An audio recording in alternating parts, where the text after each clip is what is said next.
स्वामी जी, अभी तक हमें यह समझाया गया है कि हमें जो सुख या दुख मिलते हैं या किन्हीं पिछले जन्मों के परिणाम हो सकते हैं या हैं।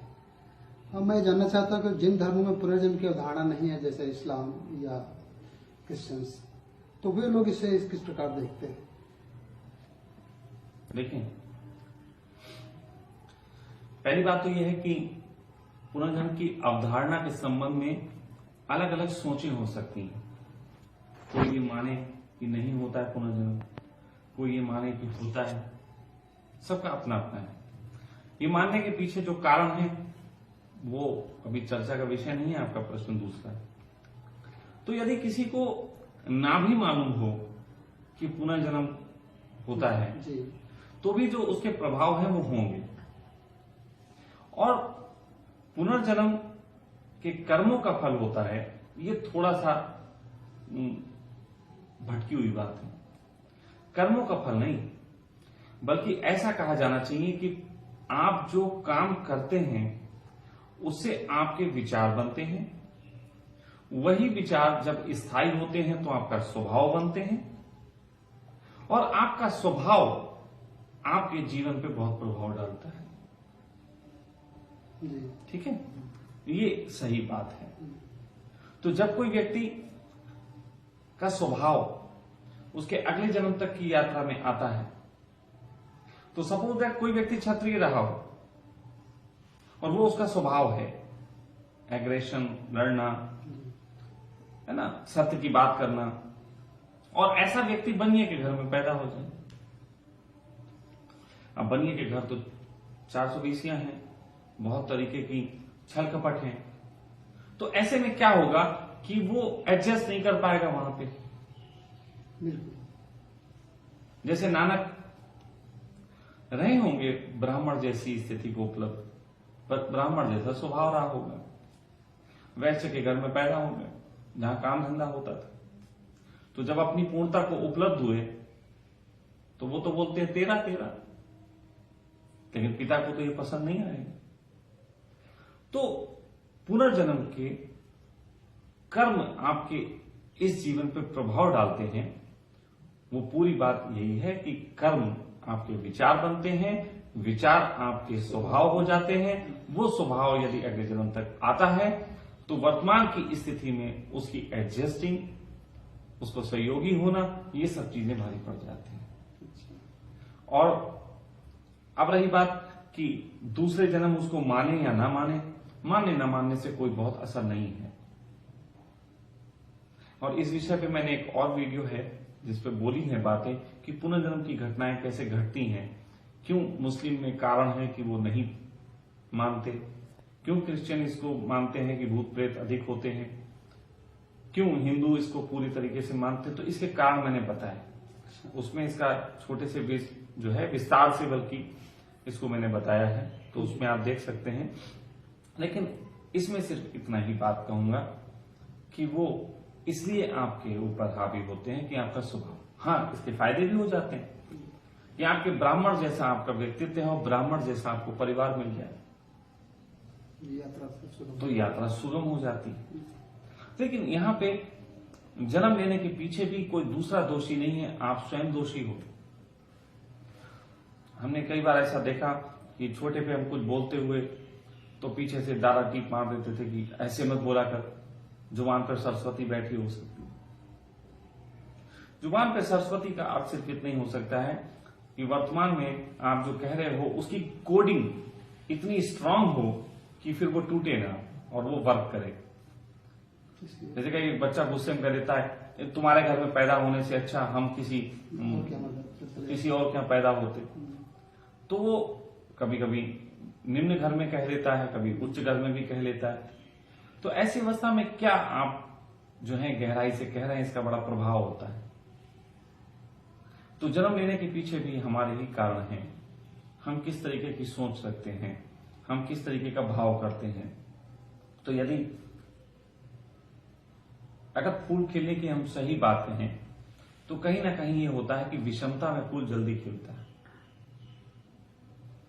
आप सोचेंगे कि उसी तरीके का घर में ज्यादा अच्छा खिल जाएगा, ऐसा थोड़ा सा मुश्किल है। दुनिया में पति पत्नी के जोड़े भी ज्यादातर विपरीत होते हैं, स्वभाव के विपरीत होते हैं। थोड़ा आकर्षण भी होता है, थोड़ा एक दूसरे को ग्रो करने में सहायक हो जाते हैं। अब दोनों एक जैसे हो तो ग्रो क्या करेंगे? तो ग्रो करने के लिए जरूरी होता है विपरीत आयाम का होना। तो नानक बनिए के घर पैदा होते हैं, यहां पे उनकी ग्रो होती है। तो कर्मों के परिणाम जो हैं वो बहुत सूक्ष्म हैं, वो स्वभाव के सेटिंग्स हैं। अब कर्मों के परिणाम पे अगर चले जाओ फिर तो बड़ा उलटवासी मामला हो जाए। मुझसे एक बार एक ने कहा, स्वामी जी आप कुछ करते नहीं, लोग आपको देते हैं और आपका जीवन चलता है, तो ऐसे में आप कर्म का तो वो भाग छोड़ रहे हैं, आप तो लेके खा रहे हैं। तो मैंने कहा इसका क्या होगा? कहने कि अगले जन्म में आपको बहुत लोगों को चुकाना पड़ेगा। मैंने कहा फिर इसका मतलब ये भी है कि पिछले जन्म में मैंने ऑलरेडी इतना बांटा हो कि वो वापिस आ रहा, ये भी हो सकता है। और फिर ये तो बड़ा मकर जाल हो गया कि एक जन्म में हम बांटेंगे, अगले जन्म में वापिस आएगा, फिर अगले जन्म में फिर बांटना पड़ेगा। तो ये तो फिर यात्रा कभी खत्म ही नहीं होती। ये तो कभी इधर पड़ला भारी, कभी इधर भारी। तो ये सब बातें नहीं है। बात है कि हम अपने स्वभाव को लेकर आगे यात्रा करते हैं। वो स्वभाव हमने किस प्रकार का निर्मित कर लिया, इस पे बड़ा काम होता है। और मेरा अपना ये एक सभी साधकों को एक एडवाइस है। साधक जो होते हैं, एक तो वो होते हैं जो योग भ्रष्ट रहे हों, जिन्होंने साधनाएं की हों, अच्छी स्थिति तक पहुंच के कुछ नहीं हो पाए। वो जब जन्म से पैदा होते हैं तो उनकी साधना एक सुलभ हो जाती है। वो ओशो हैं, कृष्ण हैं, बुद्ध हैं, ये वो लोग हैं जिनकी यात्राएं सुगम है, क्योंकि ये यात्रा करके बहुत आए थे। अब इनको देख के और जो यात्राएं करेंगे वो झंझट में पड़ेंगे। हाँ, उनमें से भी कुछ होंगे जिनको सुगमता हो जाएगी, जिनका पात्र पहले से ही बहुत भरा होगा, थोड़ा बहुत इन लोगों की अनुकंपा से हो जाएगा। लेकिन ज्यादातर यदि यात्रा का आरंभ करते हैं तो मैं यही कहूंगा कि उनको इस जीवन में इतनी यात्रा करनी चाहिए कि मरने से पहले कम से कम राम नाम सत्य का थोड़ा अनुभव हो जाए कि राम नाम सत्य है, हरि का नाम ही सत्य है। नहीं तो मरने के बाद फिर आपके पीछे पीछे लोग चिल्लाते हुए बताएंगे भाई अभी भी समझ लो। तो जीवन को इस ढंग से जीना चाहिए कि सदगति हो, इसका लाभ मिलता है। सदगति से भरा हुआ व्यक्ति जब जन्म लेता है तो उसकी और गति होती है। अब इन झंझटों में पड़े रहे, अभी भी आप सब्जी लाने के कलेश में और घर बार के कलेश में, मोह माया में पड़े रहे, तो आपकी यही आदत अगले जन्म भी कंटिन्यू रहेगी। तो निश्चित ही ये जरूरी है कि अपने स्वभाव में परिवर्तन लाएं, क्योंकि स्वभाव ही यात्रा करता है। स्वभाव ही अगले जन्म तक यात्रा करता है। जितने भी आज तक पुनर्जन्म के केसेस पाए गए हैं, जिनसे पता लगा कि पुनर्जन्म की है ना प्रमाण मिले हैं, उन सब में पाया है कि स्वभाव ही आ गया है। याददाश्त और स्वभाव, जानकारियां और स्वभाव, तो वो चीज है। वहां की कोई कर्म साथ नहीं आया। ऐसा नहीं था कि पिछले जन्म में किसी ने हत्या कर दी हो और इस जन्म में उसे जेल हो जाए। अगर कर्मों का प्रभाव होता तो ऐसा होता। कर्मों का प्रभाव होता तो पिछले जन्म में उसको दलाई लामा थे, इस जन्म में गद्दी मिल जानी चाहिए थी दलाई लामा। नहीं स्वामी जी, जैसे अपने एग्जाम्पल की बात को, जैसे मेरा पैर में प्रॉब्लम है और बचपन में हो गई थी, तो लोगों ने समझाया कि ये पिछले जन्मों का परिणाम है, पिछले जन्म तुमने कुछ ऐसे कर्म किए होंगे, उसकी वजह से ऐसा हुआ। तो ये तो बना हुआ है। इसको हम यहाँ पे ना माने। आप अपने माता पिता से मिलके बने जी। माता पिता के भी तो इसमें प्रभाव हो सकते हैं। ये भी तो हो सकते हैं कि माता पिता ने आपस में झगड़ा कर लिया हो उस टाइम पे, माँ थोड़ी सी रोई हो जिस समय तुम कंसीव हुए जी। जब तुम पेट में थे तो माँ को किसी दिन पेट का दर्द उठ गया हो, उसमें थोड़ा सा परिवर्तन आ गया हो। ये बहुत सी बातें हो सकती हैं। लेकिन मैं यहाँ पे शरीर के संबंधित बात करने के बजाय भाव से ज्यादा रिलेटेड हूँ, क्योंकि आत्मा जो है कैसेट जैसी है।